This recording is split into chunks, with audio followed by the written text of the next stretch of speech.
दोस्त, आप सभी को अपने यूट्यूब चैनल अखंड भारत एजुकेशन प्लेटफॉर्म पे स्वागत है। हम लोग इसके पहले वाले वीडियो में चोल वंश के बारे में पढ़ चुके हैं, ठीक है। अब इसके आगे हम लोग राष्ट्रकूट वंश के बारे में पढ़ेंगे लोग, जो 7वीं शताब्दी से लेकर 9वीं शताब्दी के बीच तक चला था, ठीक है। तो आइए चलते हैं, देखते हैं लोग। देखिए, इस वंश का जो संस्थापक था ना, किस वंश का, राष्ट्रकूट वंश का जो संस्थापक था वो दंती दुर्ग थे। कौन थे?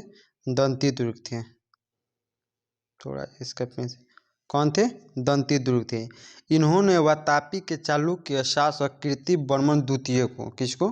कीर्तिवर्मन द्वितीय को हरा कर राष्ट्रकूट की नींव डाली थी, ठीक है। मैंने कहने का मतलब जो दंती दुर्ग थे एक वातापी के राजा थे जिनका नाम क्या था? कीर्तिवर्मन द्वितीय। इन्हीं को हरा कर उन्होंने राष्ट्रकूट वंश का क्या किया था? स्थापना किया था। किंतु उन्होंने चालुक्य का पूरी तरह सफाया नहीं कर पाया था। कहने का मतलब जब उन्होंने एथी किया था, जीता था, ठीक है, दंती दुर्ग ने, तो कीर्तिवर्मन द्वितीय को हरा दिया था। हराने के बाद वहाँ पे क्या किया? राष्ट्रकूट वंश का नींव डाल दिया। लेकिन जो होता है ना कि जड़ से, लोग नहीं बोलते कि जड़ से ख़त्म कर दें, तो दंती दुर्ग थे ना, वो जड़ से ख़त्म नहीं कर पाए थे, जो कि इनकी सबसे बड़ी भूल साबित हो गई, ठीक है। जो इनकी सबसे बड़ी गलती साबित हो गई आगे चल के। दंती दुर्ग ने अपनी राजधानी मान्यखेत को बनाया था। किसको बनाया था? मान्यखेत को। दंती दुर्ग ने महाधिराज, परमेश्वर और परम भट्ट का उपाधि धारण किया था। इन्होंने कितने उपाधि धारण किया था? तो 3 उपाधि।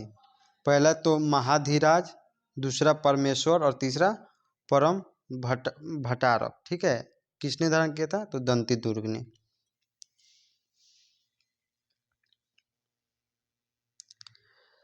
देखिए, इस वंश का जो अगला शासक था कृष्ण प्रथम था। किस वंश का? राष्ट्रकूट वंश का जो प्रथम शासक था कौन था? कृष्ण प्रथम था, जिसने महाराष्ट्र में एलोरा के कैलाश मंदिर बनवाया था।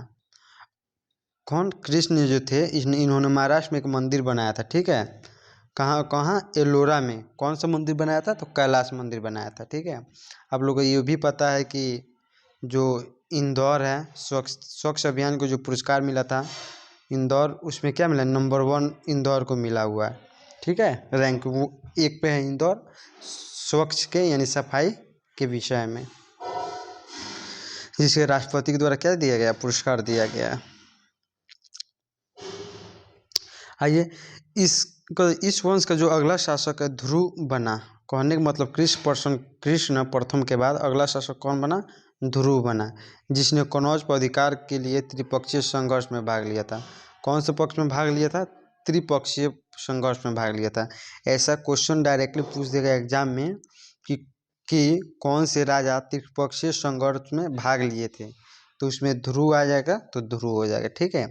त्रिपक्षीय संघर्ष 100 वर्षों तक चला, और जो त्रिपक्षीय संघर्ष का लड़ाई चला था कितने वर्ष तक? 100 वर्षों तक उसको लड़ाया गया था, ठीक है। इसमें सर्वाधिक जो जीत हुई थी राष्ट्रकूटों को हुई थी, किंतु अंतिम जो विजय प्रतिहार की हुई थी, ठीक है। ये अंतिम हो जाएगा, ये गलती से लिखा गया अंतिम, ठीक है। जो अंतिम विजय हुआ था किसको हुआ था? प्रतिहार को। मैंने सबसे ज़्यादा जीता कौन था? राष्ट्रकूट ने जीता था, लेकिन सबसे आगे चल के सबसे अंतिम जो जीत हुई थी किसकी हुई थी? प्रतिहार की हुई थी। इसमें सर्वाधिक पराजय पाल वंशों को हुई थी, और जो त्रिपक्षीय संघर्ष होता है उसमें सबसे सर्वाधिक सबसे ज़्यादा हार पाल वंशों को हुआ था। किसको हुआ था? पाल वंशों को हुआ था। देखिए, इस वंश का जो अगला शासक था अमोघ घोष था। किसके बाद? ध्रुव के बाद जो अगला शासक हुआ था कौन था? अमोघ वर्ष हुआ था, अमोघ वर्ष, ठीक है। वो बना। ये सबसे विद्वान शासक था। ये क्या कहता है? सब शासकों में सबसे पढ़ा लिखा शासक था। इसके कविराज मार्ग नामक पुस्तक लिखी।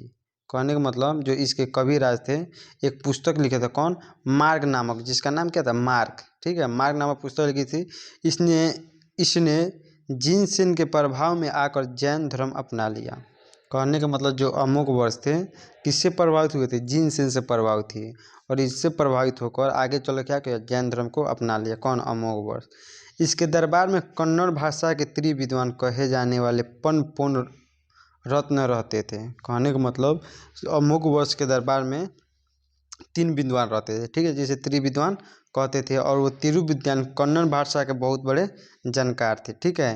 जिन्हें आगे चलकर पन पुण्य रत्न रहते थे। क्या कहते थे?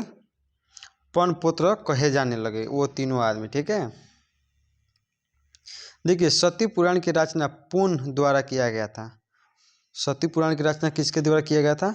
तो पुण्य के द्वारा किया गया था। ठीक है, इस वंश का जो अगला शासक था इंद्र तृतीय था। कौन था? इंद्र तृतीय। किस वंश का अगला शासक? तो राष्ट्रकूट वंश का अगला शासक जो बना, कौन बना? इंद्र तृतीय बना। इसके दरबार में अलमशुदी नामक अरब यात्री आया था, और इंद्र तृतीय के दरबार में एक अरब यात्री आया था जिसका नाम क्या था? अलमशुद्दीन था। अलमशुद्दीन ने ही पहली बार मानसून का वर्णन किया था। किसने? कौन मानसून किया था? अलमशुद्दीन। आप लोग को पता होगा कि मानसून की खोज किसने किया था? आंसर उसको क्या था? अलमशुद्दीन होगा। ठीक है, आप लोग यहाँ पे पता भी लगे कि अलमशुद्दीन ने पहली बार मानसून का वर्णन किया था। क्वेश्चन भी पूछता है ज्योग्राफी की, मानसून का वर्णन किसने किया था या किसने खोजा था? तो अलमशुद्दीन। ठीक है, देखिए इस वंश का जो अगला शासक कृष्ण तृतीय बना, इसने तोकलम में युद्ध में चोल शासक प्रांतक प्रथम को पराजित कर दिया। कहने का मतलब जो कृष्ण तृतीय थे, यानी कृष्ण तृतीय थे, इन्होंने एक युद्ध लड़ा। कहाँ? तो वो युद्ध हुआ था तोलकम में। ठीक है, और उसी युद्ध में एक शासक थे चोल वंश के जिसका नाम क्या था? परांतक प्रथम। उन्होंने क्या कर दिया? हरा दिया, यानी पराजित कर दिया। फिर कृष्ण प्रथम के बाद, ठीक है, कृष्ण तृतीय के बाद अंतिम शासक बना राष्ट्रकूट का। एक अंतिम शासक आया, कौन? कर्क द्वितीय, जो एक अयोग्य शासक था, पढ़ा लिखा शासक वो नहीं था। इसकी हत्या तैलप ने कर दिया। कौन कर दिया? तैलप प्रथम ने कर दिया, और चालुक्य वंश की पुनः स्थापना कर दी। कौन सी वंश की? चालुक्य वंश की पुनः स्थापना कर दी। मान लीजिए अगर कोई अयोग्य शासक है, कोई कुछ नहीं जानता है, लड़ने का विधि, ठीक है, तलवारबाजी कुछ नहीं जानता है, तो सीधी सी बात है कोई आएगा, ज्ञान वाला आएगा, ज्ञान से भरा आएगा और मारेगा और चलते रहेगा। वैसा ही थे जो कर्क द्वितीय थे। क्या थे? अयोग्य थे, तलवारबाजी वो जो कुछ नहीं जानते थे, उतना जानकार नहीं थे।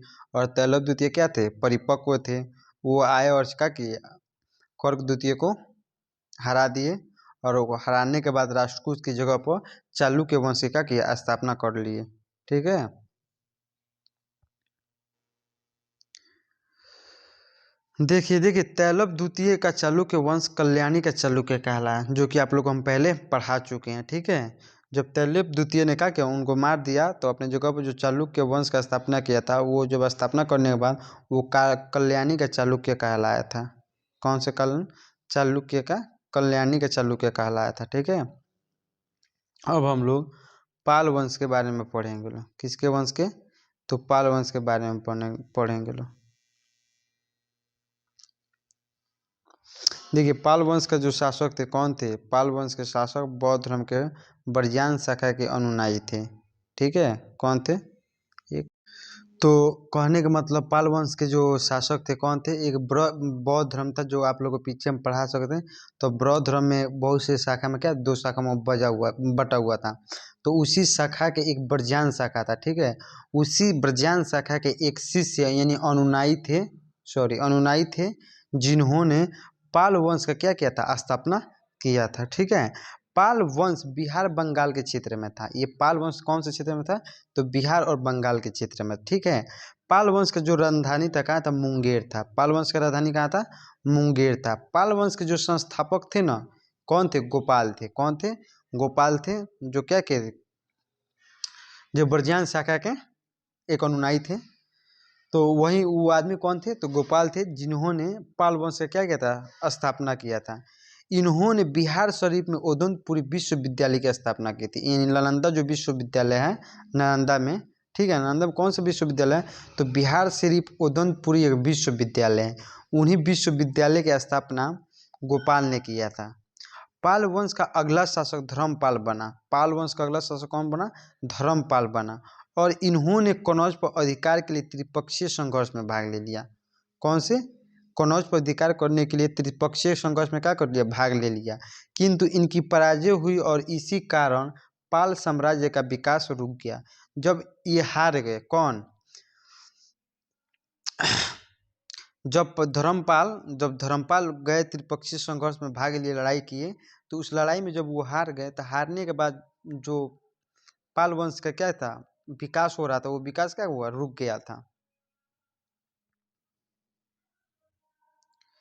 देखिए धर्मपाल ने भागलपुर में विक्रमशिला विश्वविद्यालय तथा बांग्लादेश में सोनपुर महावीर की स्थापना की थी। धर्मपाल ने भी एक क्या किया था, विश्वविद्यालय का स्थापना किया था, विक्रमशिला विश्वविद्यालय, जो कि अभी कहाँ है, बिहार में है। और बांग्लादेश में भी क्या किया था, बांग्लादेश में सोनपुर महाविद्यालय की स्थापना की। बांग्लादेश में सोनपुर महाविहार की क्या किया था, स्थापना किया था। उत्तरापथ स्वामी का उपाधि धर्मपाल ने धारण किया था। धर्मपाल ने एक उपाधि धारण किया था जिसका नाम क्या था, उत्तरापथ स्वामी। क्या नाम था, उत्तरापथ स्वामी। ठीक है, देखिए और इस उपाधि से गुजराती कवि सुट्ठल ने संबोधित किया था। कहने का मतलब कि जब वो उपाधि धारण किए थे, उत्तरापथ स्वामी के जब उपाधि धारण किए थे, तो इस उपाधि से गुजराती एक कवि थे जिसका नाम क्या था, सुट्ठल ने संबोधित किया। ठीक है, वो संबोधित किए थे। अगला शासक देवपाल बना। धर्मपाल के बाद, पाल वंश के धर्मपाल के बाद अगला शासक कौन बना, देवपाल बना। इसी ने राजधानी मुंगेर को बनाया, और ये अपने राजधानी किसको बनाया, मुंगेर को बनाया था। इसके दरबार में एक अरब यात्री आए थे जिसका नाम क्या था, सुलेमान। ठीक है, इसने बंगाल को रुहामा शब्द से संबोधित किया था, और सुलेमान जो थे ना, उन्होंने बंगाल के एक नाम से क्या किया था, पुकारा था। उस शब्द का नाम था रुहामा। क्या नाम था, रुहामा। इस वंश का जो अगला शासक था महीपाल था। कौन था, महीपाल था। ठीक है, महीपाल ने पाल वंश का विकास पुनः प्रारंभ कर दिया। जब वो धर्मपाल के समय विकास रुक गया था त्रिपक्षीय युद्ध में, तो जब महीपाल शासक बना तो ये क्या किया, उस विकास को जो रुका हुआ था पुनः क्या किया, शुरुआत किया, जिसके कारण इस पाल वंश का द्वितीय संस्थापक कहते हैं। इसलिए महीपाल को ही पाल वंश का क्या कहते हैं, द्वितीय संस्थापक कहा जाता है।